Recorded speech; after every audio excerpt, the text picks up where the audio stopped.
Good evening. Welcome to California Today. I'm Liang Zhang. We have some really important stories that you won't want to miss. The Speaker of the House responded to an archbishop banning her from communion in her home district. The ban comes after she openly supported abortion. We'll hear what Pelosi said. We have two important stories about education in the state.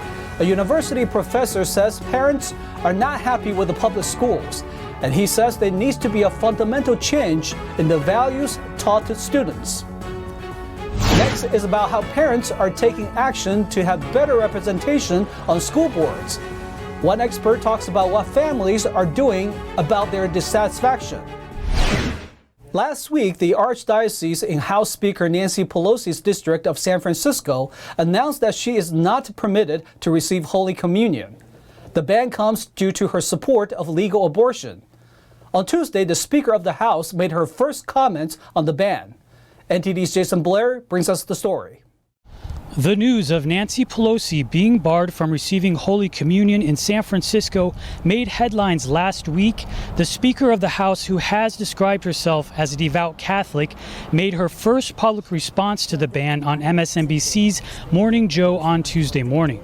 She said she comes from a largely pro-life Catholic family. So I respect people's views about that, but I don't respect us foisting it onto others. Now, Pelosi also said that this is more than just about abortion, saying these same people are against contraception, family planning, in vitro fertilization. It's a blanket thing, and they use abortion as the front man for it.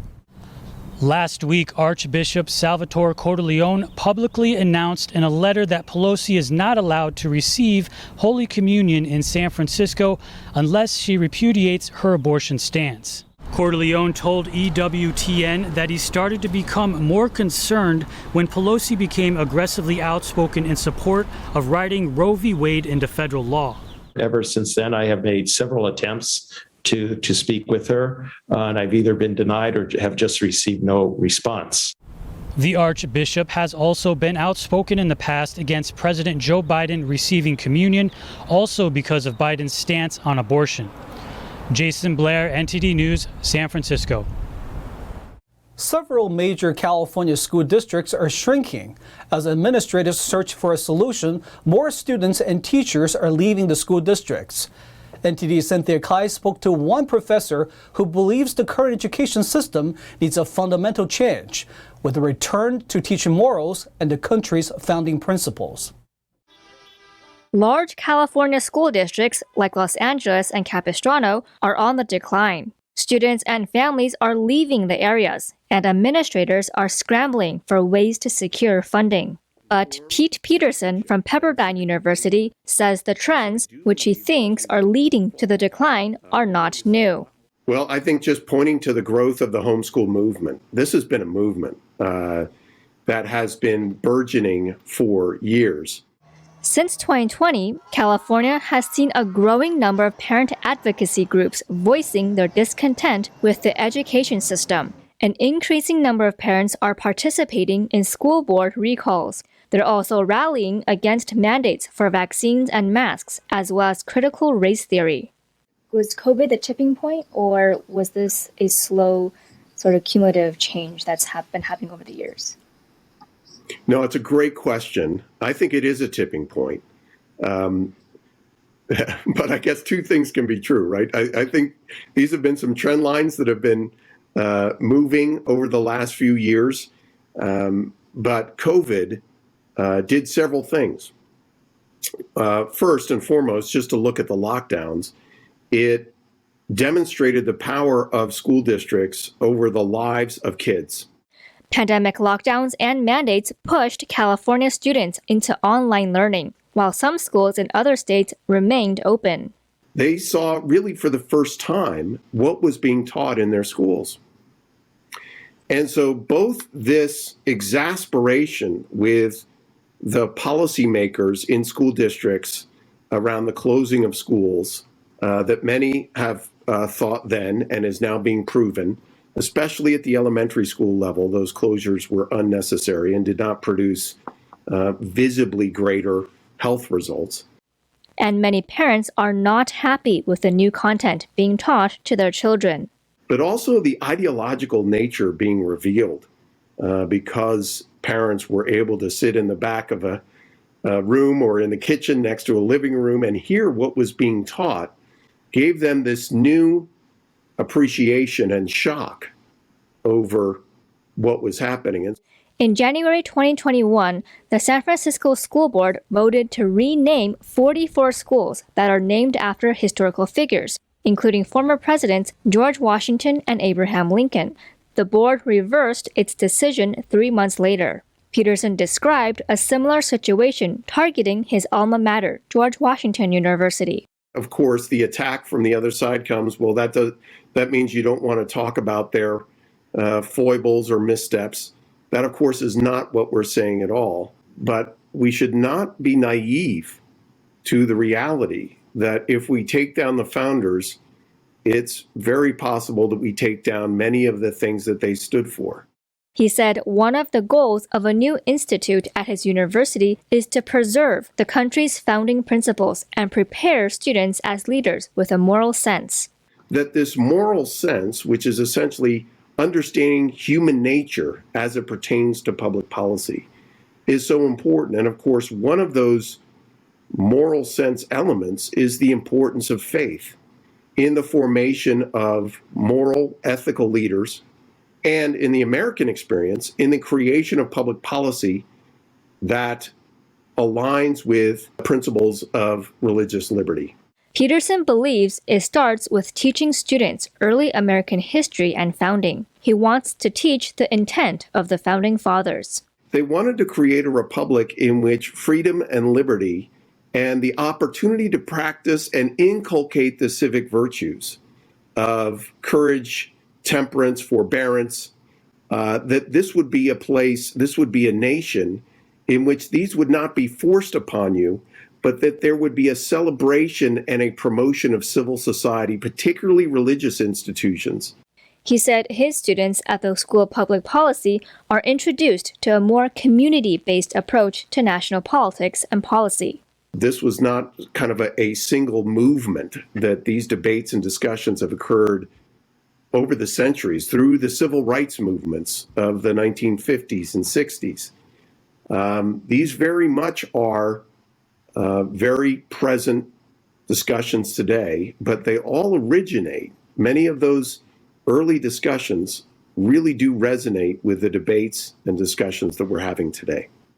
Peterson said more parents now know what is being taught in their kids' classrooms.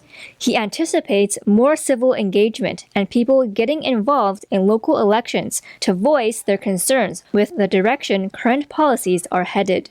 Cynthia Kai, NTD News, California. Parents have become more involved in their child's education at school. One politician says it's because they don't feel the people in leadership positions are making decisions in their children's interest. He explains why, as a result, parents are running for school boards. Sean Steele, former chair of the California Republican Party, told California insider Siamak Khorrami parents used to never participate in school board meetings, but they do now because they question more, especially during the pandemic lockdown. Why aren't the schools opening, and why are they requiring these particular texts? And the parents were doing something for 2 years. They were watching online, the Zoom, what the children were being taught, and they couldn't believe their eyes. They heard rumors, now they see it in real time.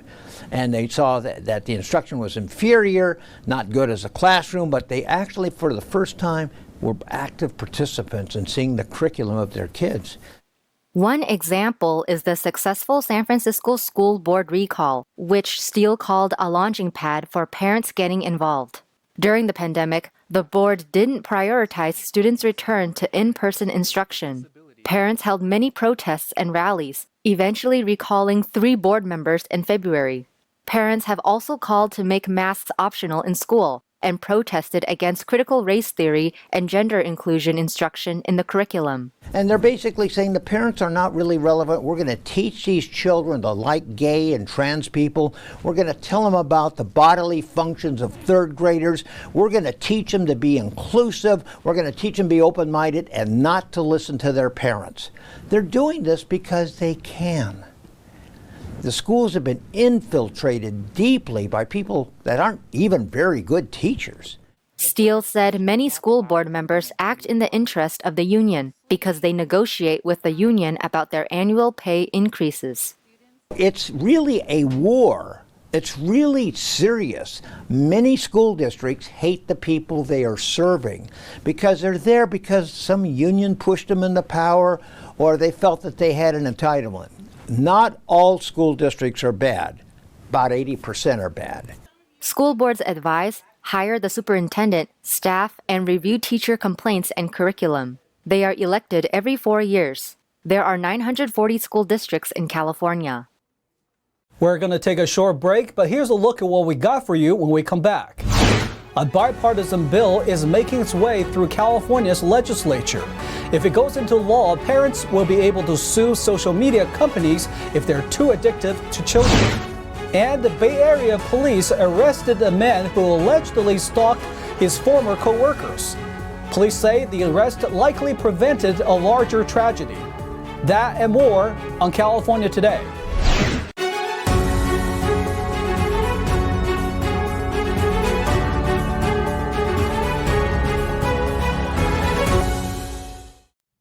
A new social media bill is making its way through California's legislature, but it's not in support of the companies. It would hold the tech companies liable for their products, especially the addictive nature of them. Lawmakers say it's to prevent kids from the harms caused by social media addiction. Here's more from NTD's David Lamb. Social media helps people stay connected. On the other hand, it can also cause harm to people if it's obsessive. Now, recently, lawmakers in California came together to take a step in facing this issue affecting children. California could soon hold social media companies responsible for harming children who have become addicted to their apps. The bill targets addictive algorithms written into the apps rather than addictive content. Members, we have a youth mental health crisis on our hands. Instagram made findings, and I'm quoting their own findings. We make body image issues worse for 1 in 3 teen girls. 13% of teen girls say Instagram makes thoughts of suicide worse.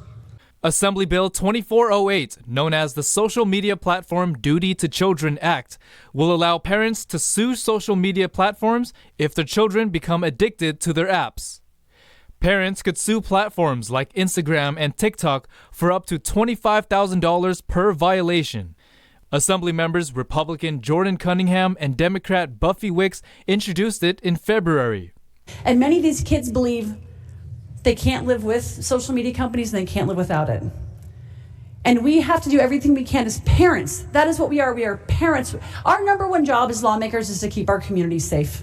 The bill defines addiction as kids under 18 who are both harmed physically, mentally, emotionally, developmentally, or materially, and who want to stop or reduce time spent on social media, but they can't because they are preoccupied or obsessed with it. You know, everyone is welcome to innovate. They need to innovate with responsibility. They need to innovate with products and services that are not designed to harm our kids.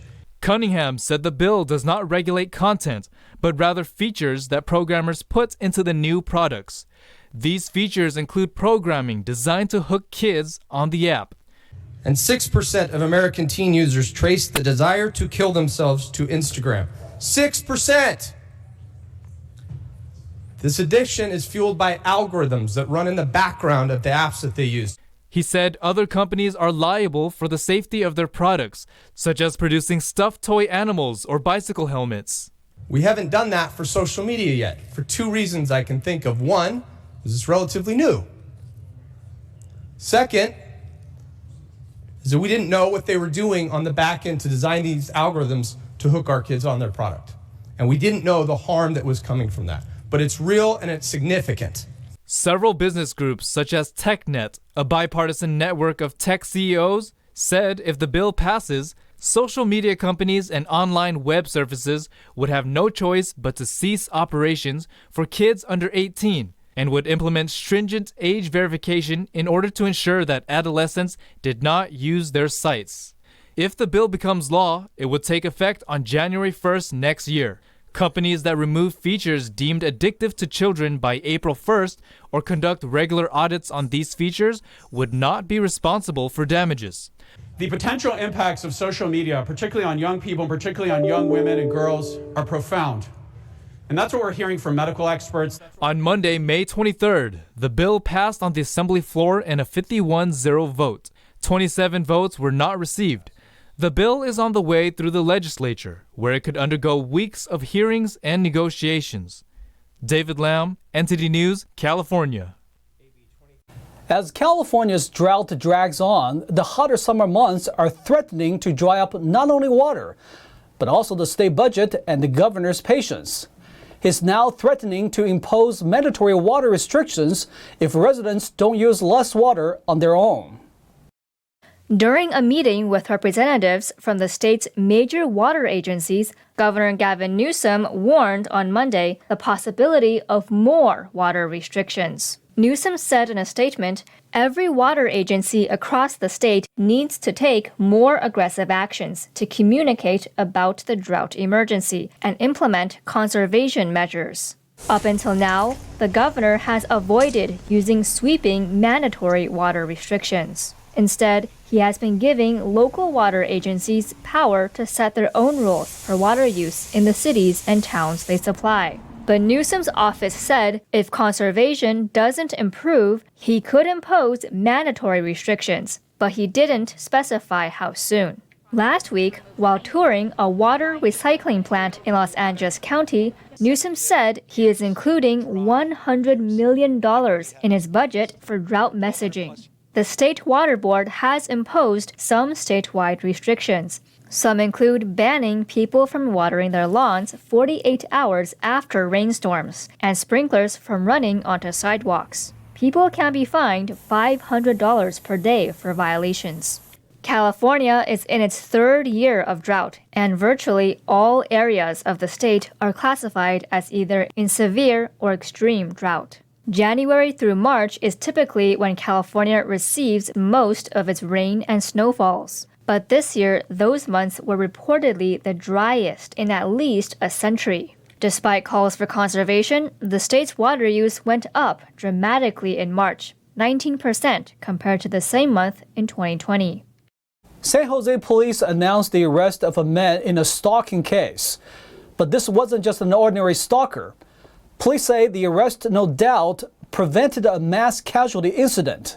Here's more on the story. San Jose police announced on Tuesday the arrest of 43-year-old Brian Velasquez. SJPD says they received a report in April from a local construction company.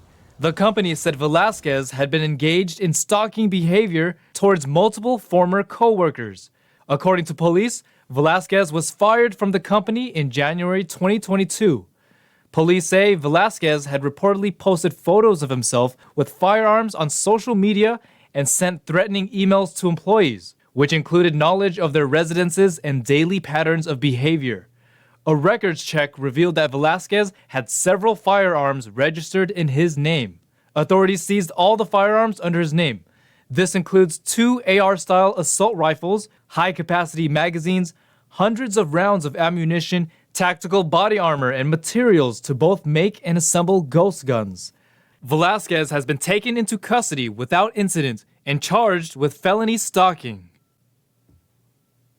Now to NTD's Thomas Christian for an update on sports.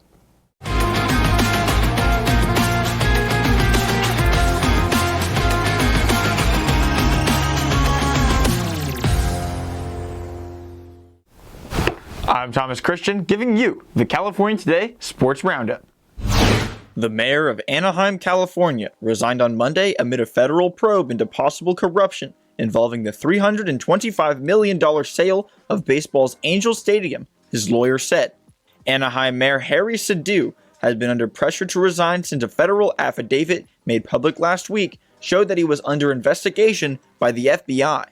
The investigation is in relation to the city's sale of the stadium to Angels owner Art Moreno and his development company. Moreno set a tight 25-day deadline for the sale, expecting it to be finalized on June 14th. The city council originally planned to meet on Tuesday to discuss the deal. In an email to Reuters, Sidhu's attorney, Paul Meyer, confirmed that Sidhu had resigned, but denied any wrongdoing.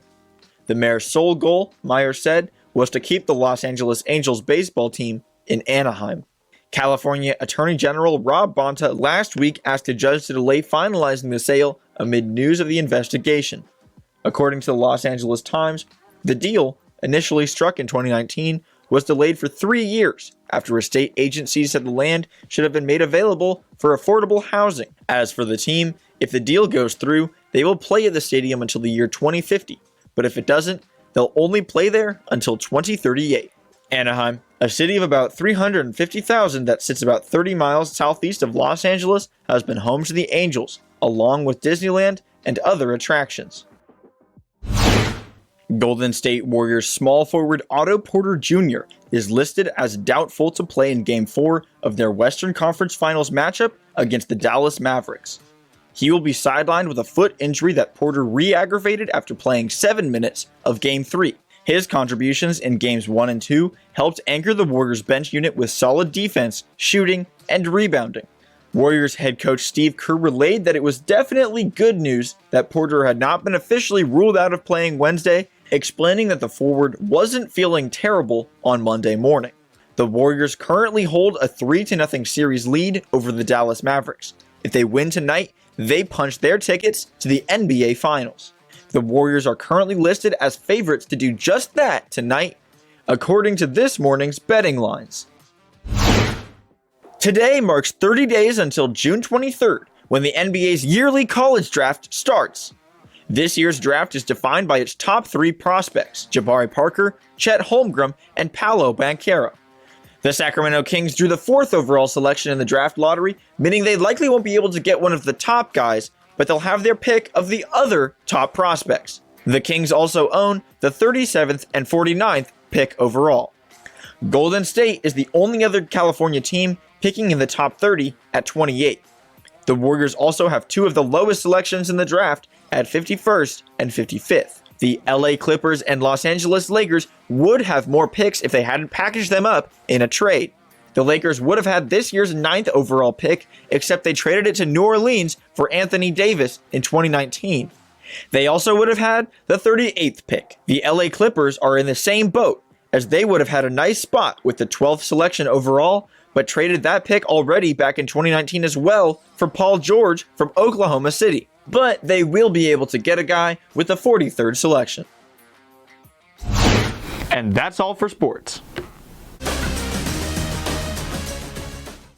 And that's all for tonight. You can join us again on California Today every weekday at 8:30 p.m. If you have any news tips or ideas for our show, or you just want to let us know how we're doing, our email is california.today@ntd.com. I'm Liang Zhang. Have a wonderful evening.